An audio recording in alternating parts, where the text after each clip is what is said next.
बिस्मिल्लाहिर्रहमानिर्रहीम। अस्सलाम वालेकुम डियर स्टूडेंट्स, हम चैप्टर नंबर 3 के न्यूमेरिकल्स कर रहे हैं। आज हमने जो न्यूमेरिकल करना है वो 3.8 है। 3.8 यानी कि 8वां न्यूमेरिकल इस चैप्टर का हमने करना है। बहुत इंपॉर्टेंट इस चैप्टर के न्यूमेरिकल्स हैं। इनको करना मत भूलिएगा। वीडियो को एंड तक देखेंगे तो इंशाल्लाह आपको बहुत अच्छी समझ आएगी। स्टेटमेंट को बड़े गौर से पढ़ना है। स्टेटमेंट में वो कहते हैं कि how much time is required to change 22 newton second momentum by a force of 20 newton. यानी कि वो टाइम पूछ रहा है, कहते हैं कि how much time is required, कितना टाइम चाहिए टू चेंज, तब्दीली लेके आने में, चेंज लेके आने में। यानी कि चेंज लेके आनी है मोमेंटम में। कितनी मोमेंटम में चेंज है? 22 न्यूटन सेकेंड, 22 न्यूटन सेकेंड। यानी कि change in momentum del p, momentum को बिग पी से ज़ाहिर करते हैं, बड़े पी से, कैपिटल पी से। वो है 22 न्यूटन सेकेंड। और उस पे फोर्स कितनी लगानी है? फोर्स लगा रहा है वो 20 न्यूटन। फोर्स कितनी अमल कर रही है? 20 न्यूटन। अगर आप जाओ अपने फोर्स एंड मोमेंटम वाले टॉपिक पे, इस चैप्टर के फोर्स एंड मोमेंटम वाले टॉपिक पे जाओ तो वहां पे उसने लिखा था कि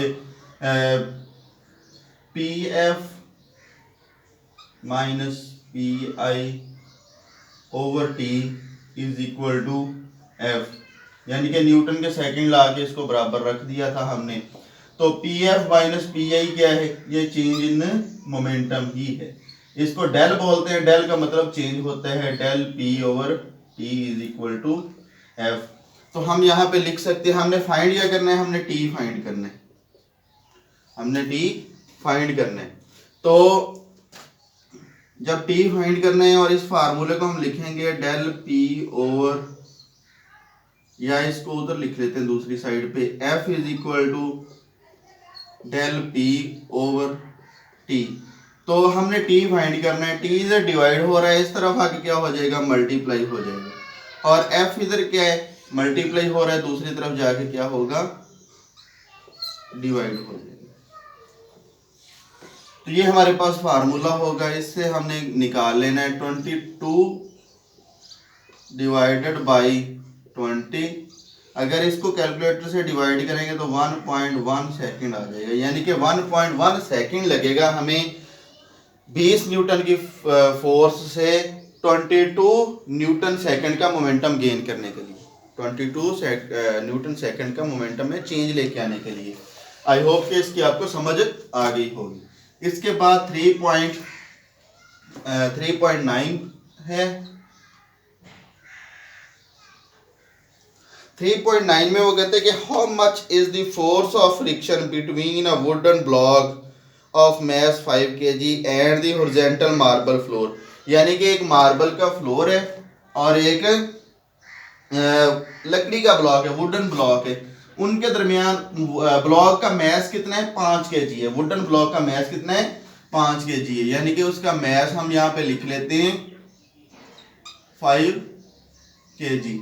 तो कितनी फोर्स फ्रिक्शन की होगी लकड़ी के ब्लॉक के दरमियान और मार्बल की सरफेस के दरमियान? कितनी फोर्स इसकी होगी फ्रिक्शन की?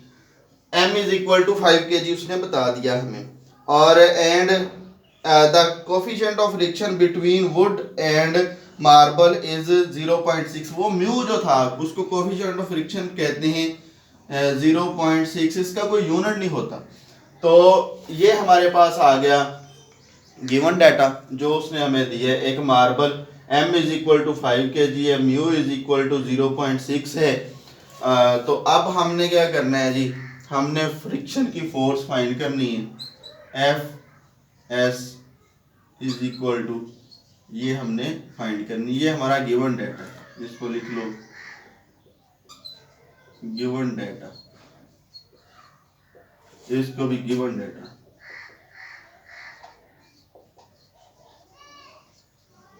यानी कि जो उसने हमें दिया है। यहाँ पे सॉल्यूशन लिख लो। यहाँ पे भी हमने सॉल्यूशन हल करना है इसका। F S is equal to किसके बराबर है, वो है म्यू एम जी।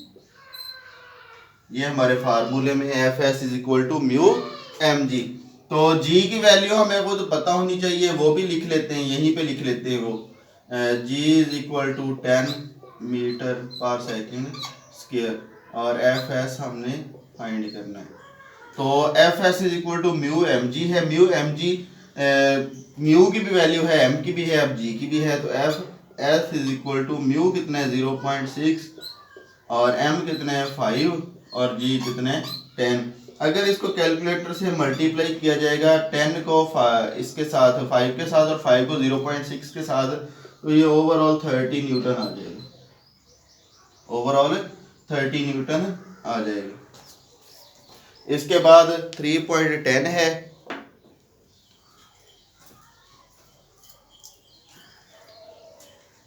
3.10 में वो कहते हैं हाउ मच सेंट्रीपेटल फोर्स, यानी कि सेंट्रीपेटल फोर्स अब फाइंड करनी है, is needed to make a body of mass 0.5 kg।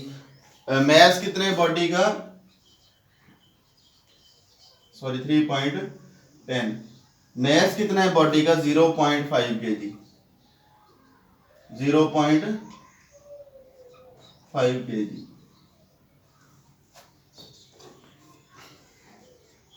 To move in a circle of radius 50 centimetre, जिस रेडियस में वो घूम रहा है 5 kg का वो मैस जो है वो किसी रेडियस रस्सी के साथ बंधा हुआ है, रस्सी के साथ बंध के घूम रहा है, उस रस्सी की लंबाई रेडियस ही होगा। या आप उसके जिस वो मरकज के गिर्द घूम रहा है, सेंटर के गिर्द घूम रहा है, उस सेंटर से लेके उस बॉडी तक का फासला रेडियस होगा।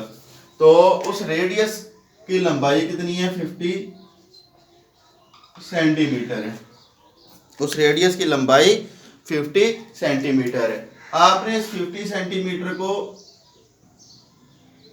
मीटरों में कन्वर्ट करना है। तो एक मीटर में कितने सेंटीमीटर होते हैं, एक मीटर में 100 सेंटीमीटर होते हैं। तो आपने इसको 100 पे डिवाइड कर देना है, 50/100 इज इक्वल टू आ जाएगा 0.5 मीटर। तो सेंटीमीटर मीटरों में चेंज हो जाएंगे। एक मीटर में कितने सेंटीमीटर होते हैं, 100 सेंटीमीटर होते हैं। और क्या बता रहे हैं, और इसकी वेलोसिटी बता रहे हैं, move in a circle of radius 50 centimetre with the speed of 3 metre per second. Speed कितनी है 3 मीटर पर सेकेंड। अब दोबारा इसकी अगर स्टेटमेंट पढ़ें तो हमें समझ आ रही है। How much centripetal force is needed, यानी कि सेंट्रीपिटल फोर्स वो कहता है कि फाइंड करके दो।